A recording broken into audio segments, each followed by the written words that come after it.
name is Zoe Wolf. I'm in 11th grade and I'm in marching band, drum club, the works, but no sports. I go to Carson City Junior Senior High School in a small town kind of near Pittsburgh, Pennsylvania. Alright, so my name is Riley Wolf. I go to the Carson City High School. It's literally 5 minutes from my house. I also go to the Votech Culinary program, because that's what I plan to do after high school, is open a bakery. I'm a senior.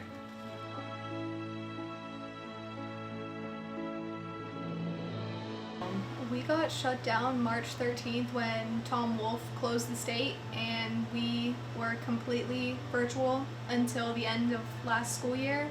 And then this year we came back and did a little bit of virtual and a little bit of in-person, and now we're sitting on a 4-1 hybrid model. So 4 days a week we are in school, and then 1 day we are virtual. The 1 day that we're virtual right now is Monday, but starting March 5th it's going to be changing to Fridays. Yeah. Was the transition hard? Yes. It was tough, isolating. No one was really around. I couldn't go see my friends, couldn't talk to them in school. And it was boring just getting up to sit on a computer to go back to bed. Actually, for me personally, the transition from in school to online wasn't that difficult. I actually found that I enjoyed it more than many of my other classmates. It actually almost seemed to help my grades, especially in culinary class, because usually I would get A's, like a B on average in that class, and last year, whenever this started, I ended up getting about an A in that class for once. As for my typical at-home school classes, like my math and all that, I've actually been doing pretty well in those classes because of COVID, which is ironic now that I say it, because most of my friends are doing terrible with their remote learning.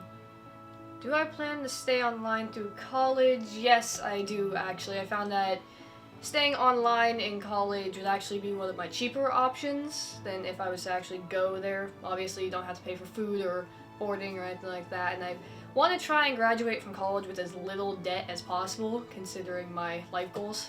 My life goals are to graduate college, obviously, go work at a couple of bakeries, get some experience with those, and then eventually open one of my own bakeries, and basically do that until I retire.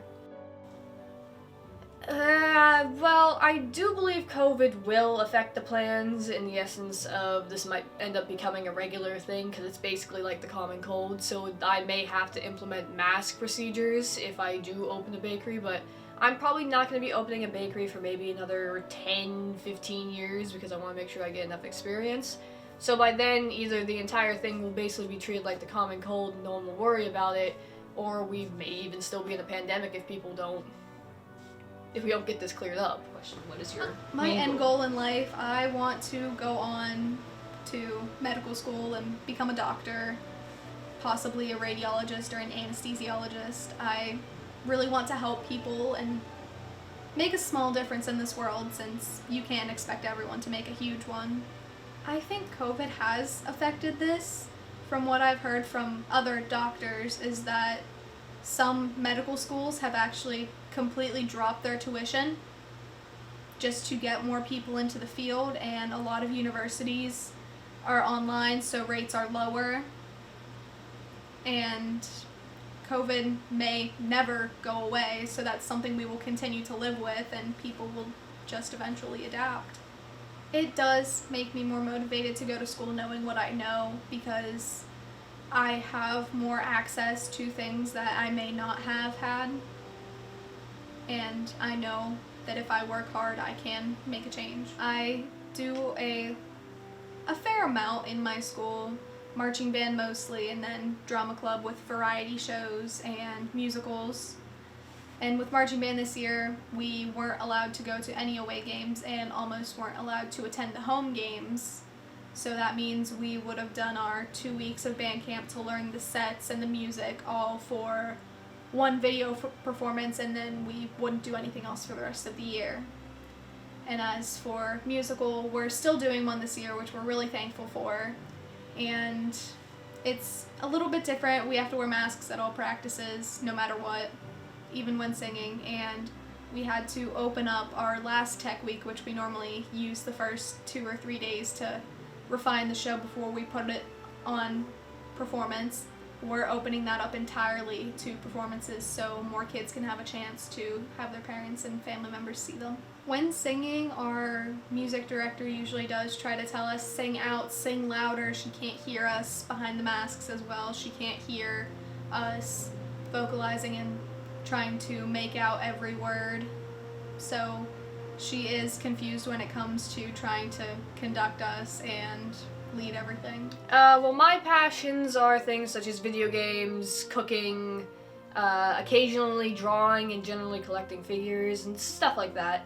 And COVID hasn't actually affected those passions that much because you can cook in your own kitchen, you can order stuff online, you can play video games in your house. So generally all of my passions actually happen to coincide well with a pandemic because I can use them to isolate myself while keeping myself from going stir crazy. Like some people. Ever since the lockdown started, I've definitely become the most proud of myself for actually gaining a bit of confidence from this. I've found myself not letting people walk over me as much. I've definitely grown a pair, so to say, where I haven't let myself be the butt of any jokes anymore. Because I remember back in like 11th grade and 10th grade, people would take cracks at my expense all the time, and now I tell them to just shut up. I was kind of bullied, but I just kind of pushed that deep down and just let it go. Well, considering the fact that 9 times out of 10 I'm not interacting with people now that we're online, the bullying has actually gone down significantly. That and my sassy remarks have also helped with that, so I do believe that that's another cause for my confidence level to be going up. Since lockdown, I've done a lot of things, but I'm most proud of getting my driver's permit and my license. I had a not so small accident right after I got my permit, but I was able to get back in the car and keep working, and I passed my driver's test first try. Emotionally, I've learned that I'm a lot stronger than I thought. I know like who my real friends are, people that I can turn to, people that I trust. And I've just learned that it's okay to be me. I don't need to hide. There's no point in trying to live up to what you think people want out of you. What I've changed about how I went about things during this pandemic? Yeah, I definitely would have told more people to put on their stupid masks in the beginning, because then maybe we wouldn't be this far into it. You can wear a mask for 5 minutes to save someone's life.